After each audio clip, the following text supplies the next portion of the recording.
Hi, welcome. Thank you for attending this presentation. Thank you also to Andrew and to the hashtag team for organising this amazing social media and marketing show. I hope everybody here is enjoying it as much as I am. My name is Tim Langley. I am the founder and chief geek of Campaign and Digital Intelligence Limited, or CANDI for short. We are a visitor tracking platform. We monitor websites, we identify the visitors, and then we turn those into leads for sales teams or account management teams to engage with and contact. And as hence the title of this presentation, this is a presentation that's aimed for business owners who are looking to increase their sales during these interesting kind of times that we're in.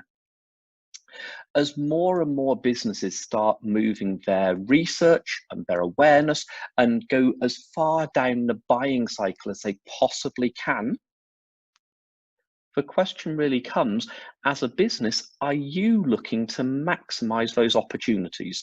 Are you tracking every single visitor? Are you identifying every single prospect? Are you making sure nobody ever gets lost? And in a small nod to the British government, the subtitle of this presentation is Building a Track and Trace System which actually works. So, like I said, my name is Tim Langley, and I'm a geek and a developer. I've spent 20 years building online lead generation and big data solutions. For the last 12 years, I've headed up CANDI. And as a business, CANDI, we're based out of Manchester. We're 20 people strong. We believe we're the innovators and the drivers within this industry. We're continually pushing new solutions, pushing the boundaries of what's technically and feasibly possible. Of 20 members of staff, 15 of us are developers, and that gives us the ability to continually iterate, evolve, look to figure out how we can best help serve businesses. So let's look at the problem which we're trying to solve, which we're trying to help people with. It goes without saying, digital marketing is the most effective marketing mechanism for your business.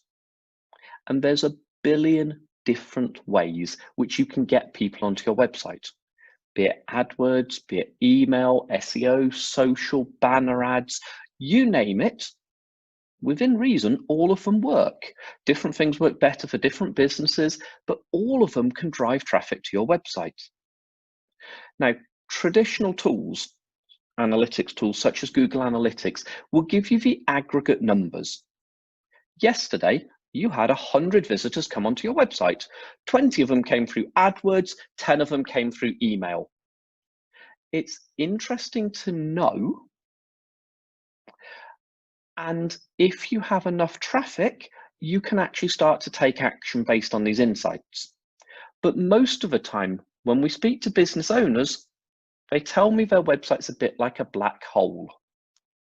You can see visitors arriving, but unless you know who they are, it's a bit like having this shop window and watching all of the visitors walking past, walking past, walking past. You can see people are there, but you're not able to engage. Now, on top of that, statistics from the Internet Advertising Board say on average 2.8% of visitors fill in an inquiry form. So these are the ones you know about. In our experience, that might be the average, but in 12 years, what we've seen is on B2B sites, it's often less than 1% of people doing the inquiry. So what about the other visitors? How can you start to engage with them? How can you start to take action? To make things more complex, the number of times your business needs to be in front of a prospect is rapidly increasing. The stat taught at business schools is that on average, you need to have your business needs to be in front of a prospect 7 times before they remember your brand, before they start to take action. That was great in the 1990s. Statistics on research done by Microsoft shows that in 2020, it's more like 13, 14, 15 times before the prospect's ready to take action. The amount of advertising, the amount of marketing, there's so much noise going on that in order to stand out from the pack, in order to be memorable, in order for a prospect to be ready to take action, you have to be in front of them and engage with them, not just more, but also when they're ready. Worse than that, what we see is most salespeople and most sales teams give up too soon. They may harvest the low-hanging fruit, but because they're only doing a small number of contacts or a small number of touches, they actually miss the real depth of when a prospect is ready to take action. So let's look at how this might work in terms of a track and trace system. We believe there are three main elements to any online sales track and trace system. Step number one, you have to track everybody. You have no idea who is going to be a prospect, when they're going to be interested. Step number two, tracking's great, but it only makes sense when you can identify them down to a named individual. And the final step is then taking action. You can have the best data in the world, but unless your team take action, do something, then actually you may as well not have any data at all. So let's have a look in detail how these things happen. Now, traditional website lead tracking has relied on IP addresses. As we can see in this brief sketch, to give this as an example, at the top we have two office computers who are browsing the internet behind an IP address, in this instance 127.0.0.1. They come onto your website, and using traditional lead tracking tools, that can be resolved or that can be identified to belonging to or being an employee of Acme Limited. This works well, but has some problems. Problem number one, it relies on a corporate office with static IP address. Now, home workers and SMEs who may be coming on from behind a broadband account or may be coming on from behind their home internet, as in this example, the IP address 192.168.0.1. These will not show up by traditional lead tracking tools because they're not static IP addresses. Excuse me.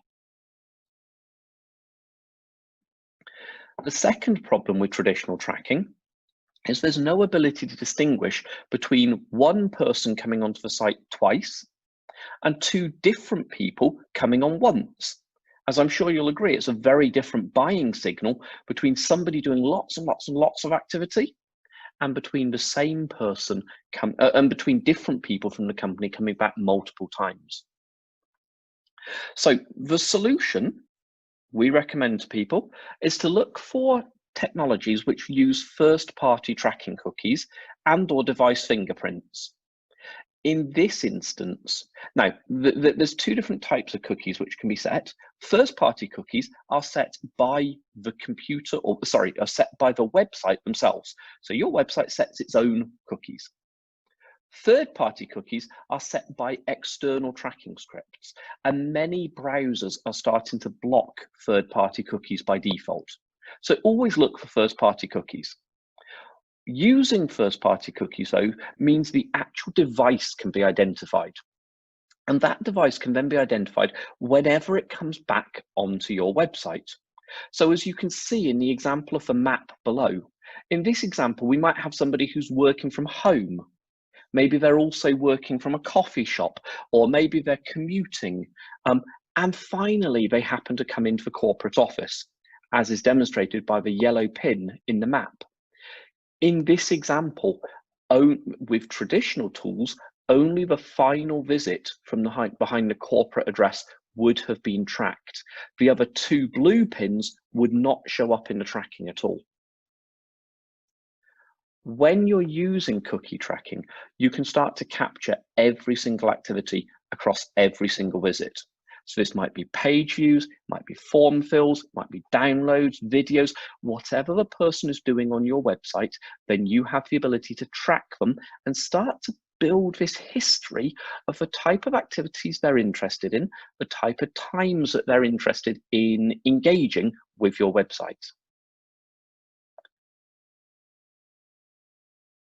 Which is great. So step one, tracking people. But before we can really see any value, we have to be able to identify them.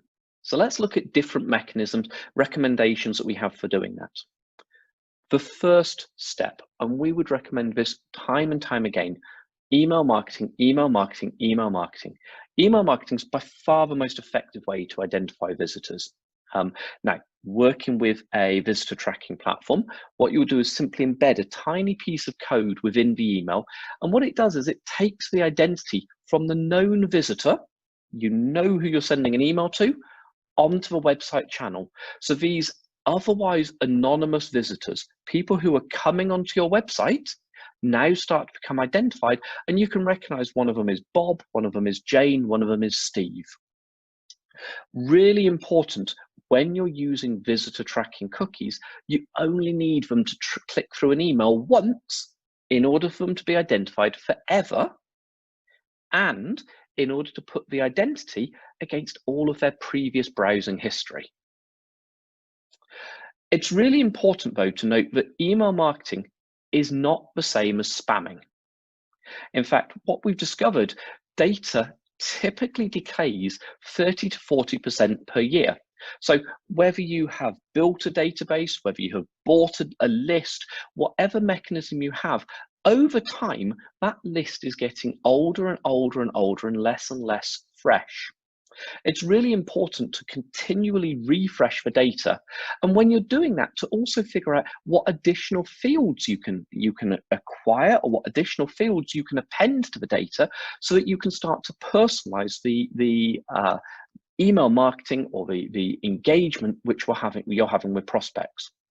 We work for a partner of ours, Go Live Data, who can take in your existing data set and or can provide targeted segments of names, emails, job roles, company names, sectors.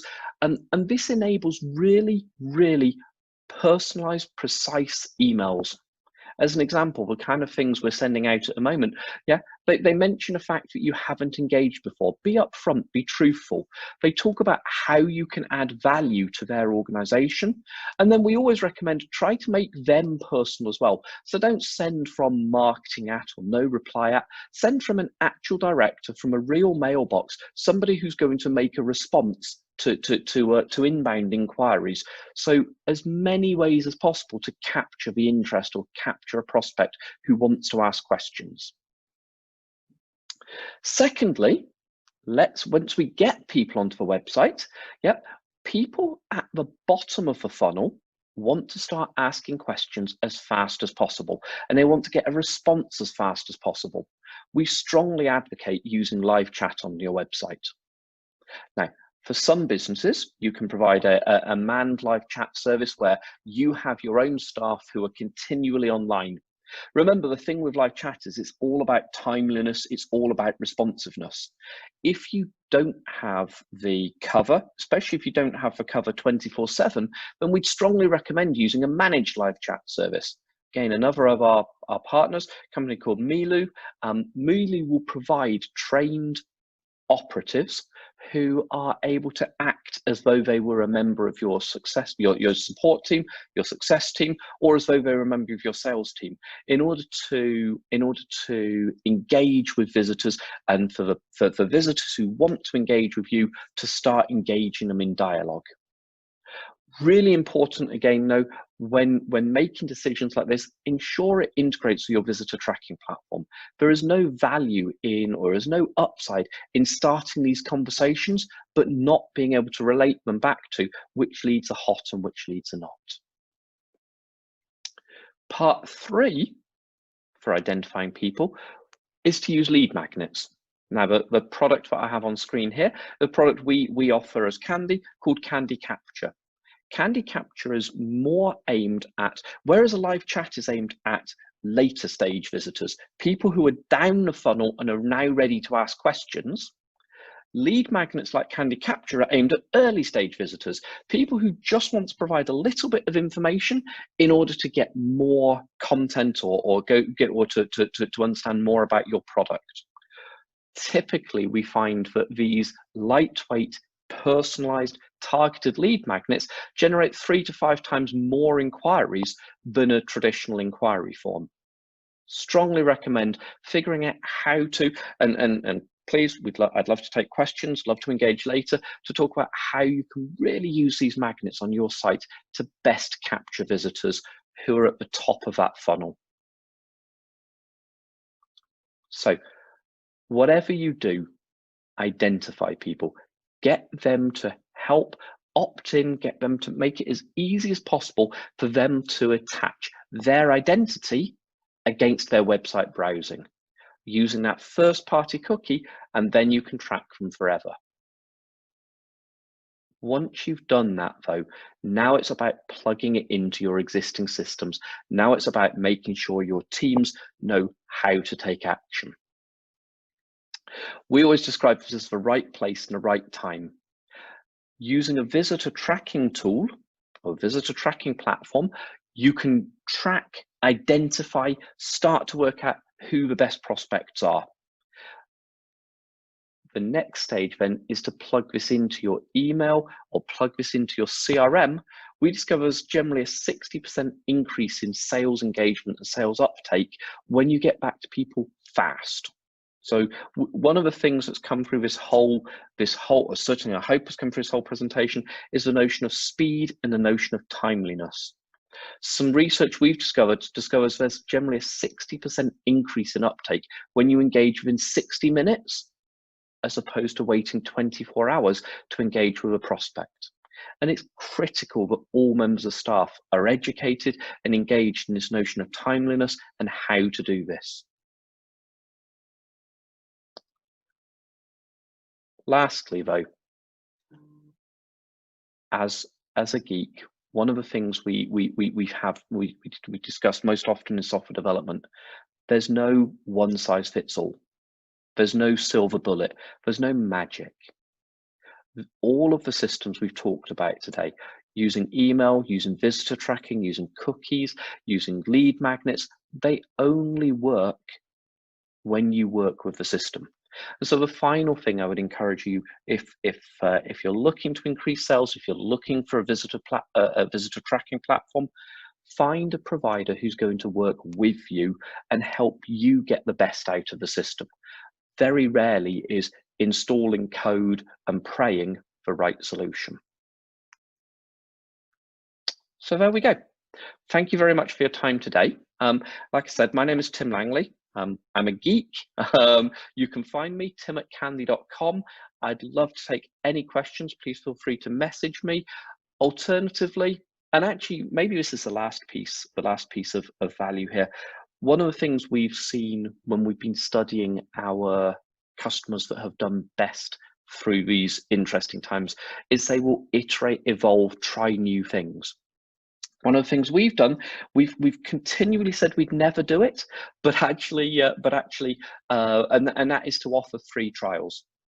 However, at the start of lockdown, we started offering free trials, simply candy.com/register, and have seen an amazing uptick in engagement, an amazing uptick in visitors who just want to give it a go and get started. So if that was, I guess that's probably the final thing I would leave this on, right? There's a bunch of different things, but do something different, iterate, evolve, innovate. Thank you very much for your time. My name's Tim Langley, the company's Candy.